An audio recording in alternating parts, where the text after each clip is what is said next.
aura quelque chose sur les microscopes. Moi j'ai essayé autre chose qui est vraiment très simple. J'ai pris une pipette comme ça. Enfin, au début j'ai fait avec une paille, hein, je l'ai fait chez moi. J'ai pris une pipette, j'ai mis une goutte d'eau ici, sur le capteur là. Voilà. Et j'ai approché du papier millimétré. Et je me suis rendu compte que, alors je l'ai mis sur le capteur avant, enfin celui qui est frontal mais qui a une définition qui est quand même moins bonne que celui qui est de l'autre côté. Donc sur le capteur frontal j'obtiens ce qui est là ici au-dessus là. Et sur celui qui est de l'autre côté, j'obtiens ça, donc qui est un peu plus flou, mais je me suis peut-être moins impliqué, mais qui est beaucoup plus, où on a une beaucoup plus grande précision. Et on arrive, en comptant le nombre de pixels et en agrandissant au maximum, on arrive quand même à une résolution, ça va jusqu'à 5 micromètres par pixel, juste en mettant une goutte d'eau sur le capteur de votre smartphone.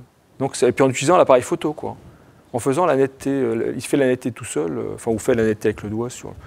Donc on peut fabriquer facilement un appareil grossissant avec juste une goutte d'eau. Voilà. J'ai fait la même chose avec... Voilà. Là, c'est l'autre, là, voilà.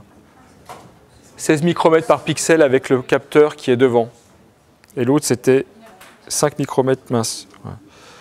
Synthèse des couleurs en première, par exemple, on a toujours du mal à faire les synthèses de couleurs. Donc là il y a plein d'applications qui montrent, justement, pour la synthèse additive, la synthèse soustractive, enfin surtout la synthèse additive, puisque c'est la base des écrans. Donc vous pouvez en déduire, travailler avec les élèves sur les couleurs qui sont dans les images, etc. Donc on peut faire des choses là-dessus, facilement. Intensité lumineuse. Là, je ne l'ai pas trop appliqué avec les élèves pour l'instant, mais bon, ça peut peut-être venir, hein, sur l'intensité lumineuse dans une pièce, etc.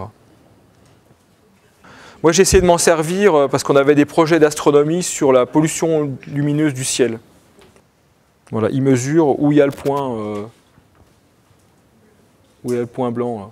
Sans étalonnage. Voilà. Alors après, dans Settings, est-ce qu'on peut faire un étalonnage? Toc, toc, toc. Oui, calibration. Voilà. J'ai pas testé, donc je peux pas. White goods, c'est ça. L'expérience d'Ératosthène, on l'a fait avec un bâton, tout ça on mesure l'ombre. Mais des fois, bon, il y a des calculs d'angle. Là, il y a beaucoup plus facile avec un smartphone. C'est-à-dire qu'on se met dos au soleil. Il y a des logiciels qui s'appellent théodolite. Donc, qui sont valables sur les deux systèmes d'exploitation, donc théodolite comme le théodolite, et donc qui vont mesurer l'angle d'inclinaison du smartphone. Donc si on vise avec théodolite ici, vous voyez, la position où est l'appareil photo sur le smartphone, ça nous donne exactement l'angle des rayons lumineux, donc la hauteur du soleil. Et ça, j'ai fait avec les élèves, donc je fais sortir le groupe, donc une vingtaine d'élèves, un groupe de TP, quoi. Et donc les élèves sortent, se mettent par groupe de 2 et vont mesurer la hauteur du soleil par groupe de 2. Ça se fait très rapidement et on a plein de mesures. Donc, par exemple en collège, si les calculs d'angle, tout ça avec la trigonométrie, c'est pas forcément évident. Là, on n'a pas besoin de calcul d'angle puisque ça donne directement l'angle. Donc ça, c'est pas mal pour les élèves qui ont du mal avec les calculs. Bon, après, voilà, on fera pas. Enfin, on cible plus sur l'expérience d'Ératosthène plutôt que sur le calcul des tangentes, etc. Parce que des fois, ils ont du mal quand même à percevoir ça. Voilà. Donc la visée. Bon, c'est pareil, on peut faire la visée, la hauteur des bâtiments, etc. après, hein, avec ce logiciel théodolite. On peut faire tout ce qui est traditionnel en visée. Voilà. Alors, vous voyez là, les petites flèches ici, là, tout ça, ça c'est fait avec Skitch, là. Cette fameuse application de... Voilà, alors j'ai fait aussi avec des collègues, un collègue en Autriche, là, sur le iStage, avec la station internationale, spatiale internationale. Mais bon, il faut être bien synchronisé, mais les smartphones, ils ont leur horloge est réglée sur une horloge de GPS, donc c'est précis.